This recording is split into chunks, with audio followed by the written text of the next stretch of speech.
Hey guys, here we are again with our old 54 Chevy pickup. What we're doing with this one today is step one, basically removing the hood, yanking the motor, and getting access to our front cross member so we can start on our front end conversion.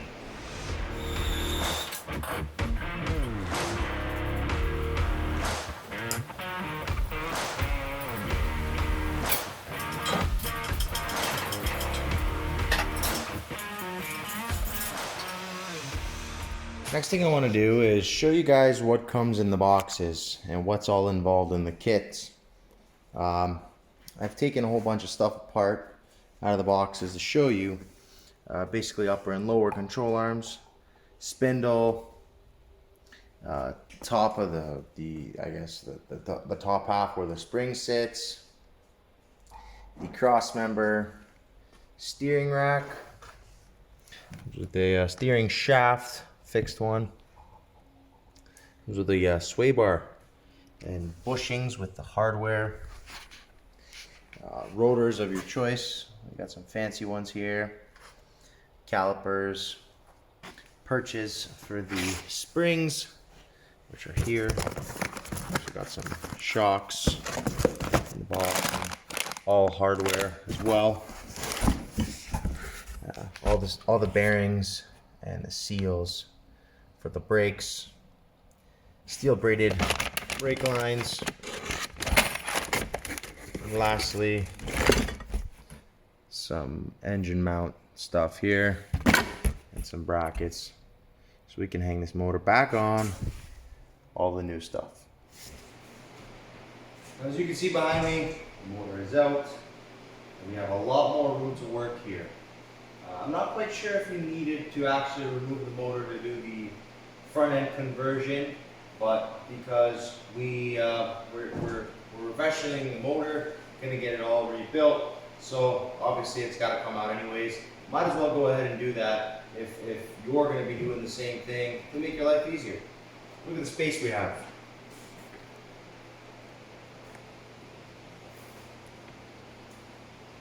Room for a whole lot of activities.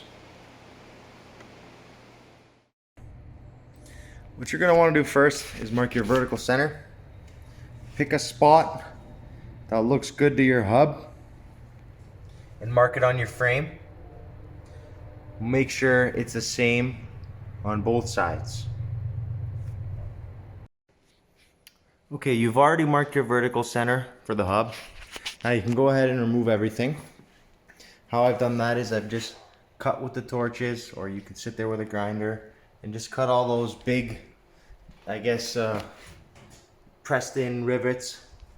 I cut the shackles like so, and I cut the steering linkage nut off and hammered it out. I still have the box in there for now. Alright, so we have our suspension out, and last you saw we had the steering box in with the steering shaft. So I've gone ahead and removed the steering box. That sits right there. It's held on by 4 19mm bolts. I kept the arm off of the side of it there just to keep it complete, and I didn't need to remove it.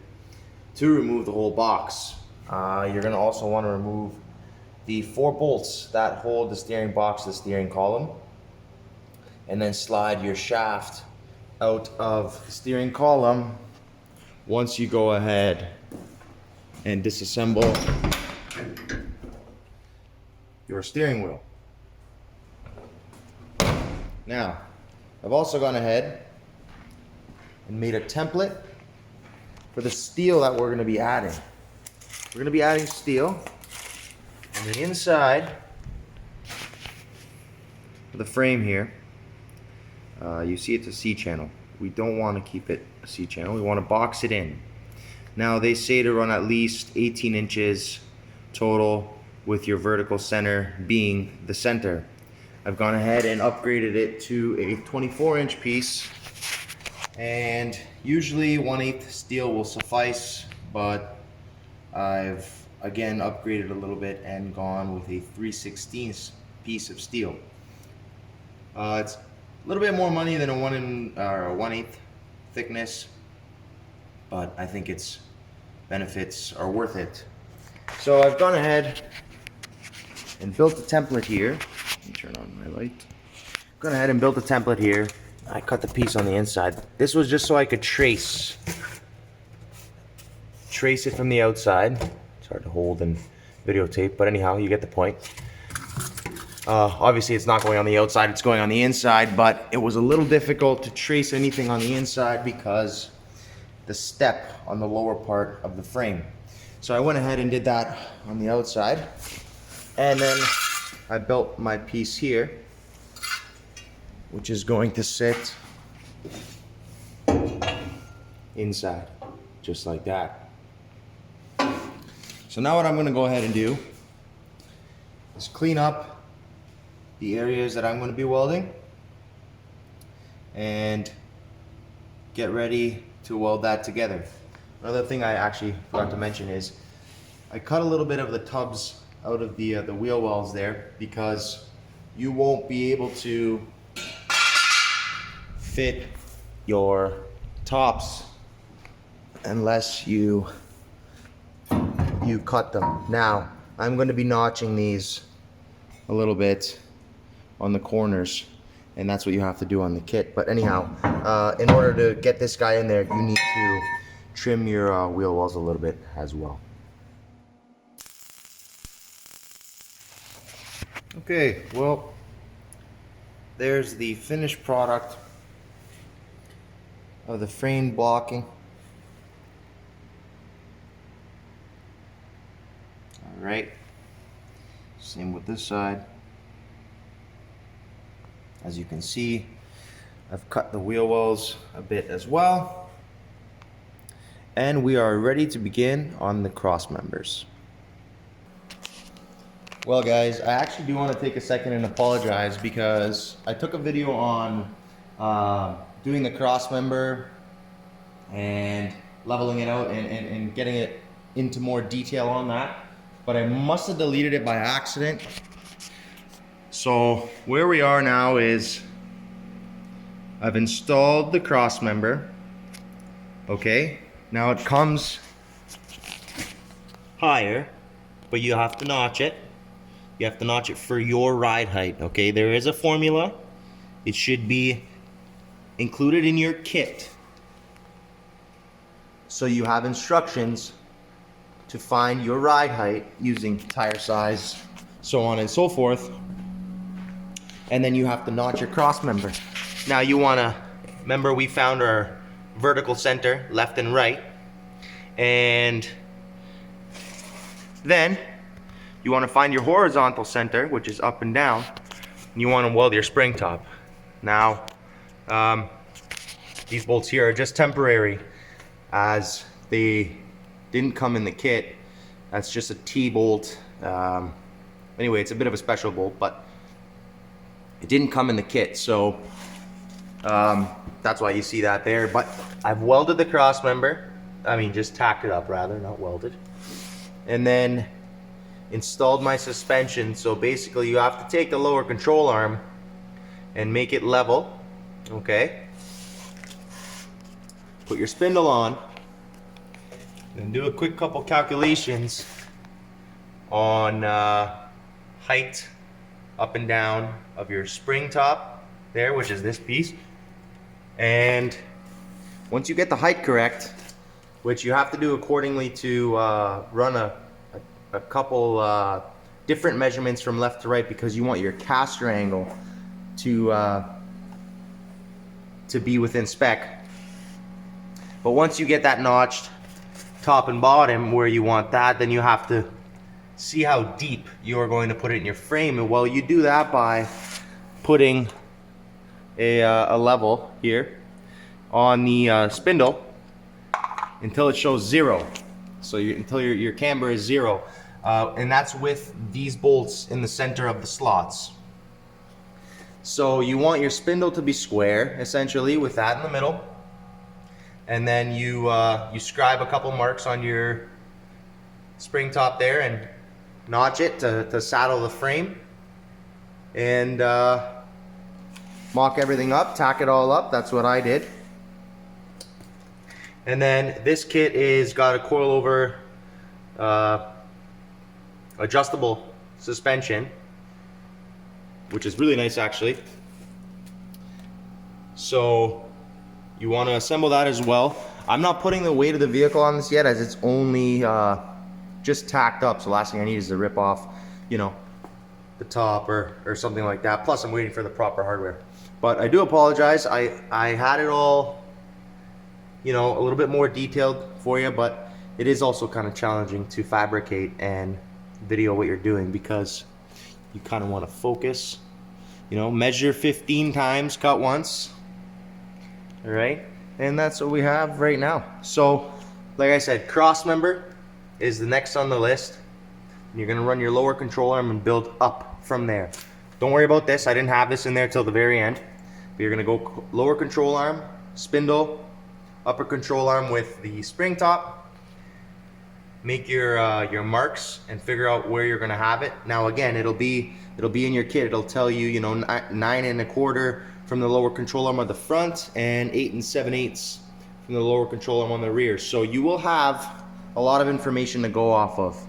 I just hope that this video gives you a different angle and perspective on it, because it would have been nice to have this for me. The photos provided in the instructions aren't obviously the greatest, but hopefully this helps you guys. So I'm going to go ahead and begin doing the other side, which I just mirrored my marks for the spring top. I'm going to assemble everything on that corner as well, and then we get started on our steering rack. So I will show you guys clearly on how to do that steering rack as well.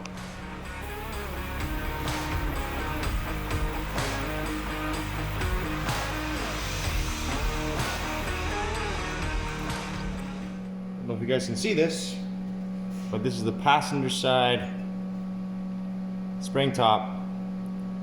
So it's gonna saddle the frame now, so you can see it outside the vehicle as well. Okay, next up, we're gonna go ahead and install our steering rack. The dimensions for our manual rack are 16 inches center to center. Okay, so what you're gonna wanna do is get your brackets. Those are the sway bar brackets. And first thing you're going to want to do is find center. Okay? And then measure 8 inches on either end. As you can see my mark there and there. Now I've gone ahead and cleaned the paint off of the brackets and the cross member to get a good weld. But those are what the brackets look like in the kit. And now we're going to get our hardware and make sure that everything lines up before we fully weld it. Okay, that's what we look like installed. My tie rod angle matches my lower control arm angle, which is good geometry. Now, pro tip, I might change the angle to where the bracket meets the cross member for the purpose of giving a straighter angle from my input shaft to where I'm going to be building the steering column. So that might get changed up, but that's where she goes, and that's where it's installed. Now on to the sway bar. Alright, so sway bar installation complete. Now, how I did that was the following. Step 1, remove the steering rack that you just finished mocking up so you can gain a whole lot better access. Then I've chosen to put my sway bar bushings as wide as I possibly could within reason. And I scribed 2 holes, tap the threads into the cross member, and slid the sway bar bushings over the sway bar, bolted the brackets down, locked it in with the ring and the set screw on the inside. Obviously you want to center your bar. That's what the inside looks like. The outside. You're going to notch your cross member. I don't know why they couldn't make the sway bar a bit longer, but that's what you have to work with. So it's pretty thick and there's a lot of material there. I don't think you're compromising any durability. The link. This is how the link works. So at the bottom of your control arm is that block that holds the bottom of the coilover. Now what you're going to do is you're going to take a flange nut that corresponds with the threads of the bolt that you're going to use to run the link. You're going to weld it onto the face of that. That pretty well lines up with everything. The gap is nice. The heim joint distance and level is nice.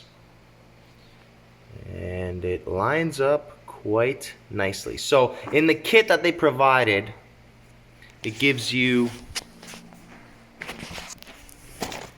these little blocks, and what you're supposed to do is weld them on the tubular part of the lower control arm. I don't want to weld on the tubular part, so instead, why not do that? And that's what I did. So now our sway bar is complete, it's connected, and we are ready to continue assembly. Oh, I also removed the coilover to obviously gain better access as well. Okay, here we are with the steering rack back in. Now I'm sorry if I'm jumping around a little bit, but it's tough to give you a step-by-step and fabricate and try to remember where I was. Now in the last clip you saw I installed the sway bar, she's still there. In the meantime, I removed the steering rack and I actually removed the brackets. Reason I removed the brackets is you might notice I took a bit off the bottom of the bracket. Now here's a pro tip that I can't take credit for, someone actually told me. And basically, if you look at the input shaft of the steering rack, where it was before, it pointed a lot further down. So what you want to do is you want to take some, if that's the case on yours, you want to take some off the bottom of the bracket, pie cut it, so leave it where it is up there, take some off the bottom on a diagonal, re-weld it back on until your steering input shaft points right where your steering column, or very, very close to where your steering column ends up. What that will do for you is it will free up any binding or any resistance that are in the U-joints of your steering shaft, okay? So keep that in mind when you're reinstalling your steering rack. Now also, I mean this is loose for the, just, I was mocking it up. Also, use the longer bolts with the spacer, because if not, the steering shaft is pretty close to the, or the steering input shaft rather, is very close to your sway bar bushing. So keep that in mind.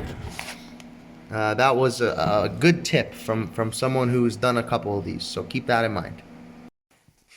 Okay, we're back at it again tonight. A little update for you here. So as you can see, it's bare bones. Reason it's bare bones is because I've confirmed my ride height and everything is good by hanging the wheel up here and just confirming that that, you know, my ride height was good and the fender well and everything like that, right? So I know my geometry and all my fabricating on the top hat and the cross member and the brackets and so on and so forth are good. So it was time for me to finalize all the welding. Now I did outside and inside on the top hats, outside and inside on the cross member, anywhere I could reach. Okay, make sure you get really good penetration on your welds. You know, if you're not confident in your welding or your welder, I'd say tack it up yourself and then bring someone in or bring, oh, I guess you can't bring it anywhere, or bring someone in to weld it, because this is pretty structural stuff here. So you don't want it to crack and break on you. Next thing you know, you're in a ditch in your beautiful ride. So I stripped it all down, I welded it up, and we're time to basically, I'm going to let everything cool down and then hit it with some paint and then begin assembling. All that's left after that is the steering column, and that's going to be a bit of a juicy one, so stay tuned for that. Okay, what I want to do is I want to sidestep the suspension aspect of it here. I want to move to the fitment and placement of the engine. We're using a small block Chev. Basically, the stock mount would look something like this, and then a piece goes inside there, as you guys are, I'm sure, are well aware. This is what it's replaced with. It's like a urethane mount with a bracket. Now, these are the brackets that you'll be welding to saddle that mount. Something along the lines of, you know, here, wherever you want. So that's the purpose of fitting this engine. So right now we're gonna get these new mounts on and bolt the motor back up to the tranny, get a level out, and see if we can put our motor where she belongs, and then weld these brackets, cut them, shape them, do what we need to do to fit the motor in nicely. Okay, for my next step here, I had put the motor rather back in the chassis, and I had mocked up, you know, where my mounts were gonna land. So it might look a little over-engineered. Let me turn my light on. But you know what? Given that the motor's gonna produce some horsepower and it's gonna rattle and it's gonna shake, what I did is I put the original plates on the inside. Get that wire out of there. It bothers me right there. It's gonna leave. And I took some plate and put it on the outside. Now I tied that to the frame rail and I welded the crap out of that, which will look nice, a lot nicer once you put a wire brush to it. But anyhow, then I put a plate on the bottom to support it so it doesn't tear itself off the frame rail, which I doubt it would. And then to further strengthen it, put a little gusset on the bottom tied to our cross member here. And I will say, I do think it looks pretty good. Yeah, it might be over-engineered, but at the same time, I'd rather it be over-engineered than under-engineered. So, under-engineered, I said. Oh, can't even speak English. I'd rather it be over-engineered than under-engineered. Anyhow, so that was the engine mount installation. Now I can finally go ahead and paint everything. Yay, all the welding is done. I just wire brush some of the stuff here, get some of the splatter off, and get some paint. Let's get to it.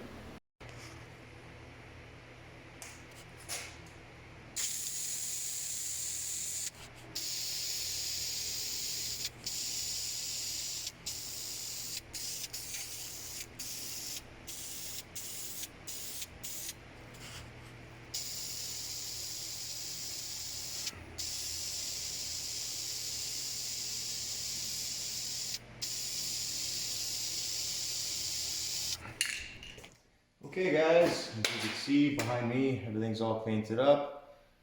We're done welding anything around here. We're gonna still work on the steering column, but we are gonna finally assemble this front end so we can put the wheels on it and get it on the ground if we want to.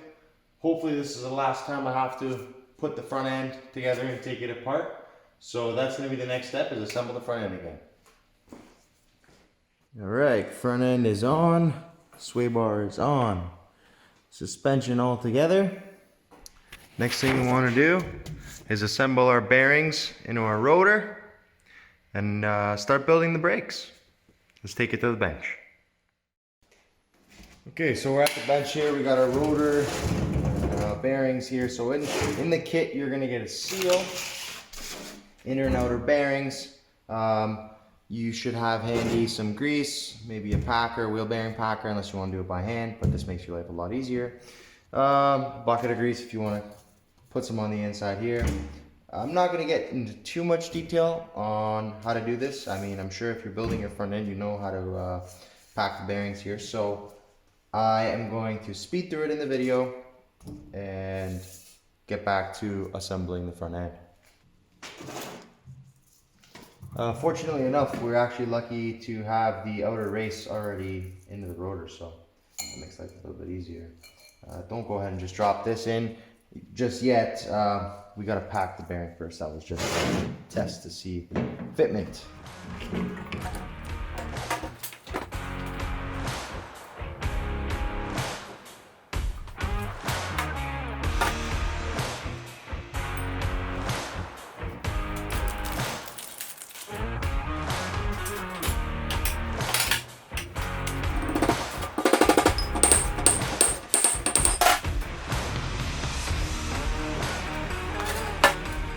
Okay, what we need for this side is complete. Now we can go back to the vehicle, slide this thing over, and put our packed bearing in the front. Okay, here we have the brakes on the truck, along with everything else. All I did is slip the outer bearing in, set my preload, put the cap on. Bob's your uncle. Now, I did put these brackets on, one for the tie rod, one for the caliper holder.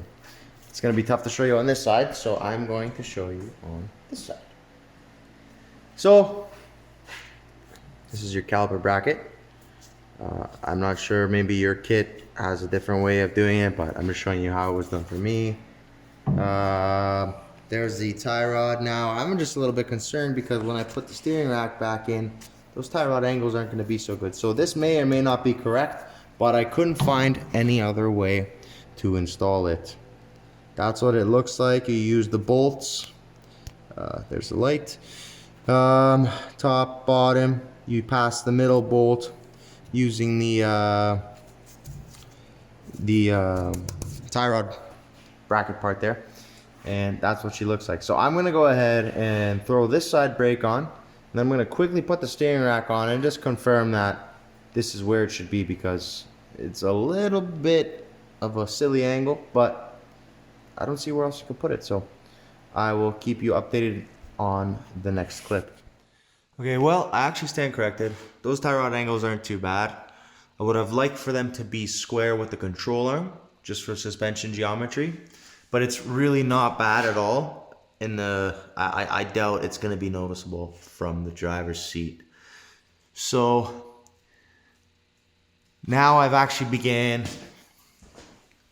Sorry for the shaky camera, just to film all this in detail. I began putting the brakes together on this side. My brake line is ready to go. I just got to run it. I'm running a steel braided brake line. So that is exciting stuff. All right, brakes are done. Lines are on.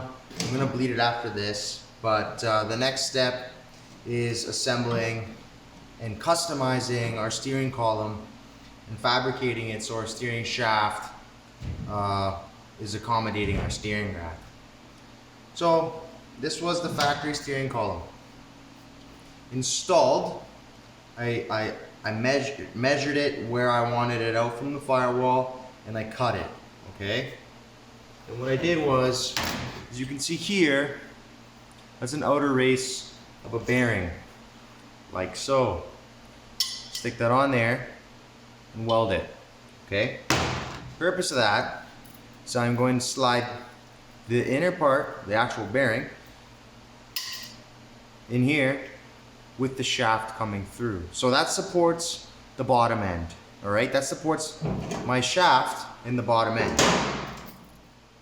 What supports it on the top? Well, the factory piece. I'm not sure if you can see that. The factory piece goes in there, and there's an outer race. This is a bearing as well, okay? So top, bottom, we're covered. Now, what's stopping the shaft from sliding down? Well, nothing. That's why we're gonna put this locking ring here. I'm gonna drill it and either put a cotter pin or a set screw, okay? Now, support for the column. Once these two are assembled, with our bearings on either end and our set screw with our lock ring, you're gonna need to support the top and the bottom. Top, I'm gonna use the factory piece that brackets it, And although the bottom was mostly secured by the steering box, this little bracket I'm going to improve. I'm going to use this to support the bottom end of my steering column to the firewall. I just wanted to show you guys everything on the bench torn apart, so when I show you it in the truck and assembled, you know how I did it. Okay, here we are back at the truck. I just wanted to show you what I did here. Obviously, the inside had its clamps. Let me just show you quickly. There's a bracket for the inside at the top, and there it is for the bottom. Now our steering column is solid. Now, for the outside and how I locked it in, I drilled the ring, I drilled the shaft, put a bolt through it, and put a cotter pin through the bolt. Silky smooth. Really nice fit. Very, very pleased with it. Okay guys, so I measured my length, cut my piece, and I gotta laugh because I don't think I can get any closer than that to there. Like, my God, that is super, super close. But good news, even when it rotates, it might take up the gap to half, but it's like, I don't think I can get any closer there. But I do have to trim the corner of this engine mount bracket just a little bit because the nut and the stud for the U-joint is in the way. So I didn't get lucky there, but boy, did I get lucky right there. Look at that. Oh my God, that is super close. Anyway, so for me personally, the next step will be to grind down that engine mount. Just the corner a little bit. It shouldn't take away any of the structural integrity, but that is our steering system, guys. Look at that. That is pretty sweet. Like, I almost don't want to paint it, but we're gonna paint it. Anyway, that's the steering mechanism. That is it, guys. I cannot believe it. I will be able to soon steer this thing. As soon as I clear up that engine mount, I will be able to put it on the ground and steer it. I am stoked.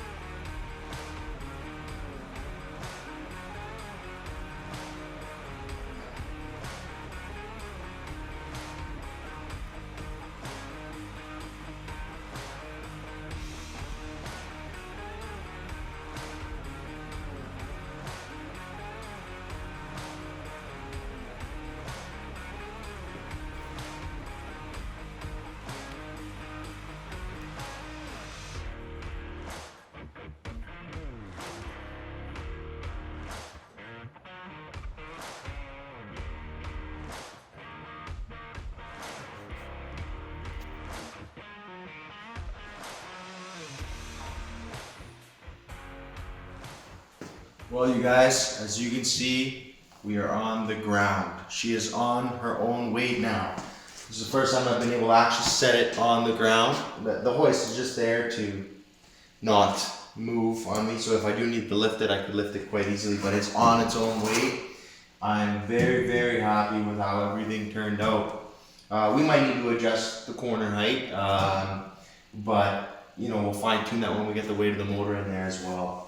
I know this video was a little bit long, but I don't know how else I could do it, so it is quite the task, and it is a really fun job at the same time. So, you know, if you're intimidated, don't be. Just make sure you measure 5 times and cut once, because when it's welded, it's welded. So don't go ahead and just weld it right away either. Make sure you spot weld everything like I did here. So.